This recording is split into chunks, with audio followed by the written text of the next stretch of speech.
All right, guys, we'll start with questions for Coach. We'll start with Ryan, then go to Mike, and then go to Ben. A little more of a long-term question here, but it seems like most seasons you see players' batting average take a little bit of a dip once SEC play starts. Do you think you'll see less of that this year just due to the competition, how good all these mid-major pitchers have been? I wasn't smart enough to think of that, but I like your perspective there. I think it's the same for the pitchers too. I think things will flatline a little bit more overall.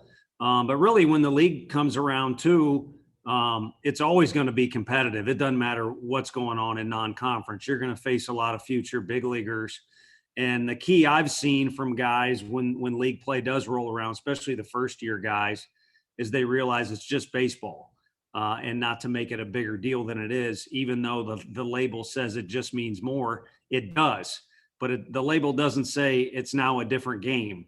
So that to me is the key for guys, basically just playing ball and being who they are.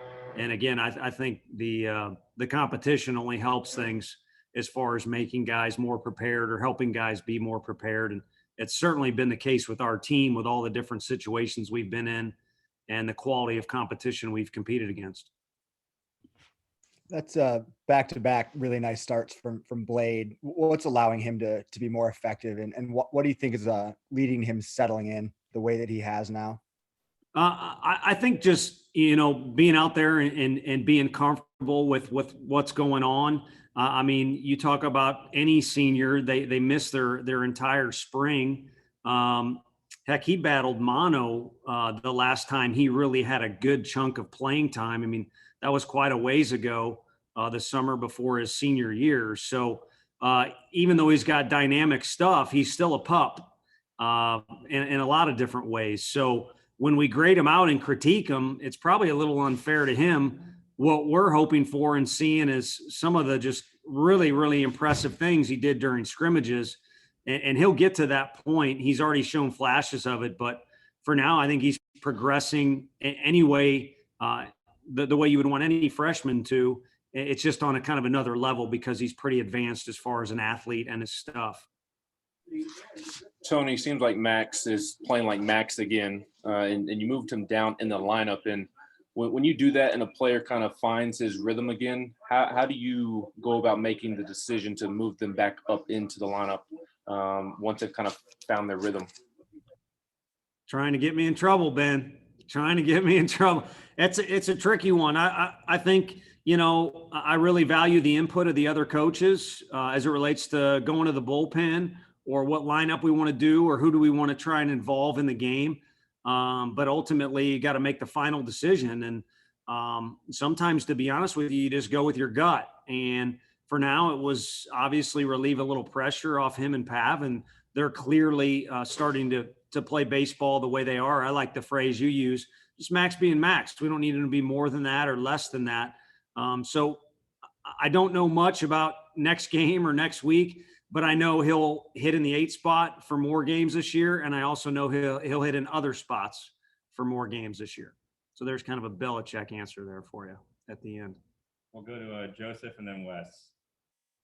Does the mindset change now that you guys are heading into conference play, or is it the same message? No, I think there's been a building up process. There's no question about that. But for now, it's kind of a 3-step thing for me. Italians remember things in threes.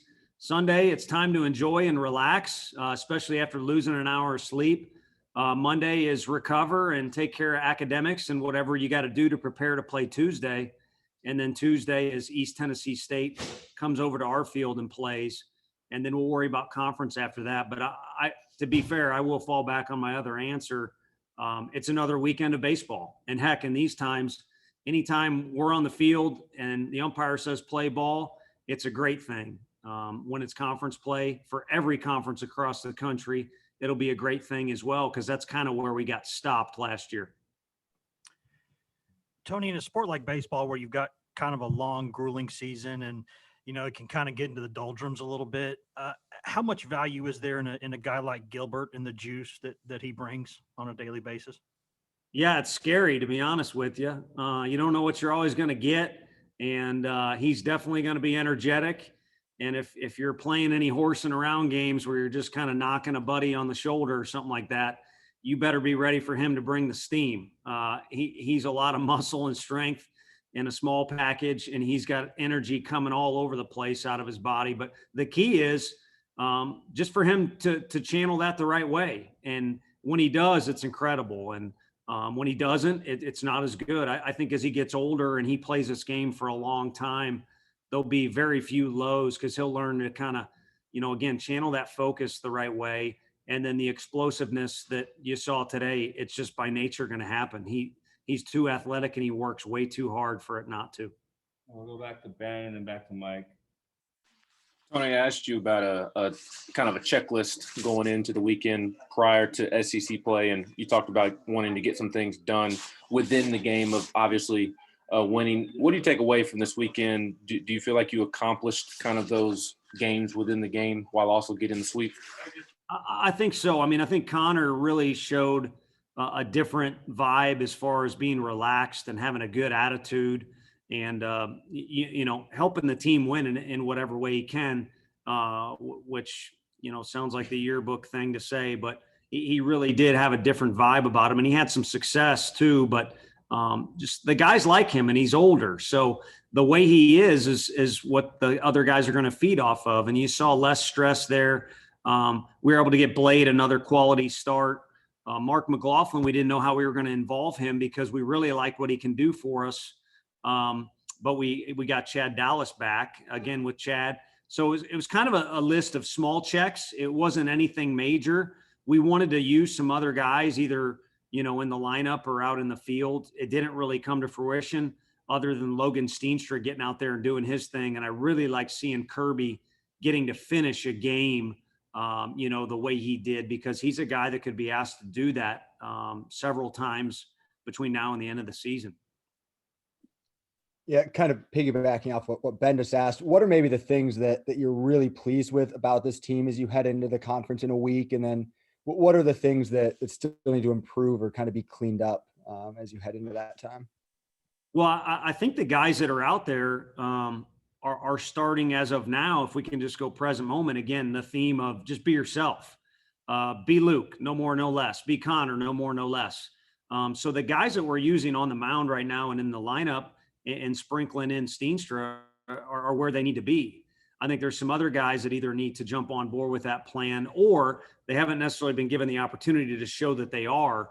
So really it's up to us to develop some additional players in the lineup and out of the bullpen, I think is the big thing. But overall, with where they're at, I think they're finally starting to be 2021 Tennessee Vols baseball team and kind of finding their personality and their team image. And, we can come up with some hashtag or team image or, I could go get a marker and a poster board and post something in the locker room, but that stuff's nothing but crap unless you live it out there. And they're kind of coming up with their own style of doing some things, and it's been fun to watch.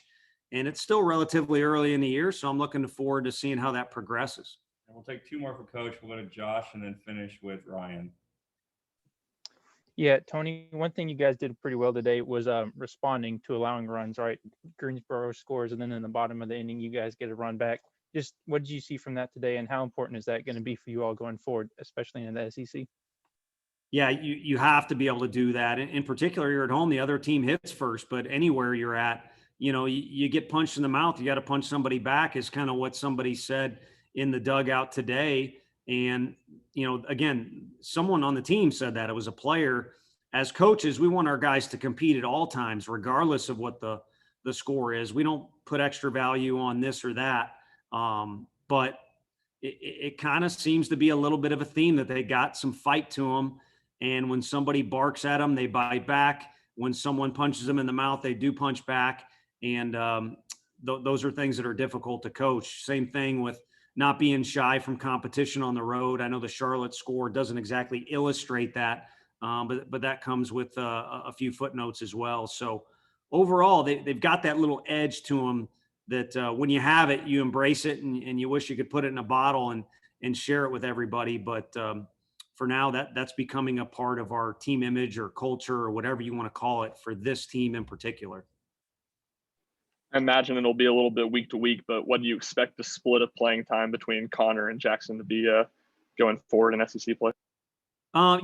Jackson actually kind of had a little bit of an issue with his leg today. I don't have the specifics, but I don't know that he would have been able to go if we would have wanted to pinch run for Pav or do something like that. But it's kind of picking up where we left off last year with Pav and Landon. I mean, Pav has asserted himself, as you saw him throw a few guys out this weekend, is our guy who's a team leader, and call him number one if you want for now. But Jackson Greer is a competitive dude and loves being on the field. So it's kind of 1A and 1B. And for now, we plan to split things close to 50-50. But as you said, there's a lot of season left, and we'll play it the old one game at a time. Thanks, Coach. Thank you, guys. Take